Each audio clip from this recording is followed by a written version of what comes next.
আমাদের মেকআপ আর্টিস্টদের একটাই প্রবলেম হয় যদি ব্রাইড কোনো রকম কোঅপারেট না করে। আবার যদি রিসেপশন ব্রাইড হয় তাও আবার গ্রামের দিকে, তাহলে তো তুমি কোনো রকম কোঅপারেশন পাবে না। এবার আসি আসল কথায়, যারা যারা কমেন্ট করো যে ব্রাইডকে ভালো লাগছে না, মুকুটটাতে ওড়নাটাতে কেমন যেন লাগছে, তুমি মেকআপ আর্টিস্ট হয়ে ওদের ব্রাইডকে বলে দিতে পারো নি যে এটা ভালো লাগছে না? সর্বোপরি একটা কথা বলে রাখি, আমি যতদিন ধরে কাজ করছি আমি ক্লায়েন্টের ডিমান্ডটাকেই বেশি প্রাধান্য দিই।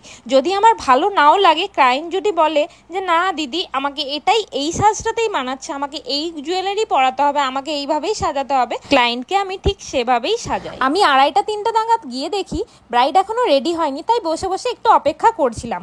লাস্টলি ব্রাইড এলো ঠিক 4:45টায়, মানে 5টা থেকে আমাদের মেকআপটা পুরো শুরু হলো। আজকের ক্লায়েন্ট ভীষণ চুপচাপ আর একদম কথা বলেনি, একদম কোঅপারেট করেনি। হ্যাঁ, কোঅপারেট বলতে কোনটা, যে চুপচাপ বসে মেকআপ করছিল আর আমার ওপরে পুরোটাই ছেড়ে দিয়েছিল যে দিদি তুমি তোমার মতন করে সাজাও, আমাকে যেন সুন্দর লাগে। আরেকটা কথা বলেছিল তার স্কিনে ভীষণ ভীষণ প্রবলেম, তাই তার বেসটা যেন হালকা হয়, এইটুকুই ডিমান্ড রেখেছিল ক্লায়েন্ট আমার কাছে। সবাই দেখতে পাচ্ছ ওর ওপেন পোর্স আছে, তাই খুব একটা প্রোডাক্ট আমি ইউজ করিনি, যতটা কম প্রোডাক্টে ওকে সাজানো যায় সেটাই চেষ্টা করেছিলাম। আরেকটা কথা বলি, যারা কমেন্টে বলো যে ওকে এইভাবে সাজালে ভালো হতো, আই মেকআপটা এই হলে ভালো হতো, তাদেরকে বলি ক্লায়েন্ট যখন যেটা চায় আমাদের কাছে সেটাই আমাদেরকে শুনে চলতে হয়, কারণ তার স্পেশাল ডে, আমার নয়। আমি গেছি তার স্পেশাল ডেটাকে সুন্দর করে তুলতে, তাই তার ডিমান্ডটাকেই আমাকে রাখতে হবে। ক্লায়েন্টের স্কিন এতটাই ড্রাই ছিল যে লিপস্টিক পরাতে একটু চাপ হচ্ছিল, তবু চেষ্টা করেছিলাম সুন্দর করে সাজানোর। এবার আসি হেয়ার স্টাইলের কথায়। ক্লায়েন্টের হেয়ারে কিছু রিচুয়ালসের জন্য ভীষণ পরিমাণে অয়েল ছিল, আর লাস্টলি ক্লায়েন্ট আমার কাছে এই রিকোয়েস্টটা করেছিল যে দিদি আমার চুলে ক্রিম্পিং করো না, আমার ক্রিম্পিং ভালো লাগে না, আমার হেয়ার দিয়ে যেটুকু হেয়ার স্টাইল হয় তুমি সেটাই করো। তাও আমাকে একটু ক্রিম্পিং করতেই হয়েছিল। আরেকটা কথা, ব্রাইডের সাথে যেহেতু কোঅর্ডিনেশন ছিল না, তাই হোয়াইট রোজ নিয়ে চলে এসেছিলো, সেটাকে আমি রেড করেছিলাম রেড সিঁদুর দিয়ে।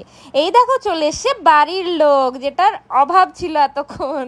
যাই হোক, তাদেরও টাইম হয়ে গেছে, তাই তাড়াহুড়ো করে ব্রাইডকে নিয়ে সোজা চলে গেলাম আমরা মণ্ডপে। ভিডিও শুরুতে তোমরা কি দেখেছো ড্রাই আইস কোল্ড ফায়ার দিয়ে একটা ব্রাইড গ্রুমের ইন্ট্রো? ভিডিওর ক্লিপসে আমার বরমশাইকে দেখা যাচ্ছে। একটা ছোট্ট ইনফরমেশন দিয়ে রাখি, আজকের এই decoration dry ice with cold fire দিয়ে ব্রাইড গ্রুমকে সুন্দরভাবে পরিবেশন করার ব্যাপারটা পুরোপুরি আমার বর সামলে। ব্রাইড গ্রুমের এন্ট্রি থেকে শুরু করে টোটাল ডেকোরেশনের কাজ যদি কারোর করার থাকে তাহলে আমাদের সাথে অবশ্যই যোগাযোগ করে নিতে পারেন স্ক্রিনে দেওয়া এই নাম্বারে।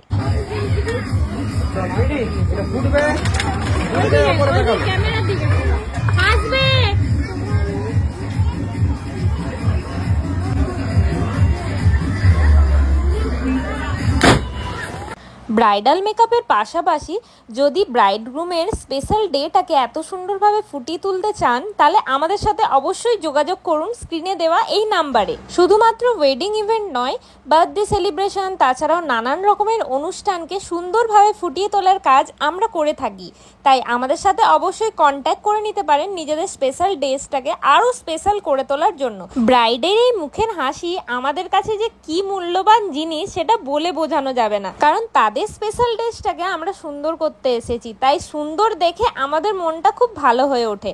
আজকের ভিডিও কেমন লাগলো অবশ্যই কমেন্ট সেকশনে জানিয়ে ফেলো, আর যদি আমার ভিডিও ভালো লেগে থাকে তাহলে অবশ্যই সাবস্ক্রাইব করো আমার YouTube channel. Tata bye bye, দেখা হচ্ছে নেক্সট কোনো ভিডিওতে।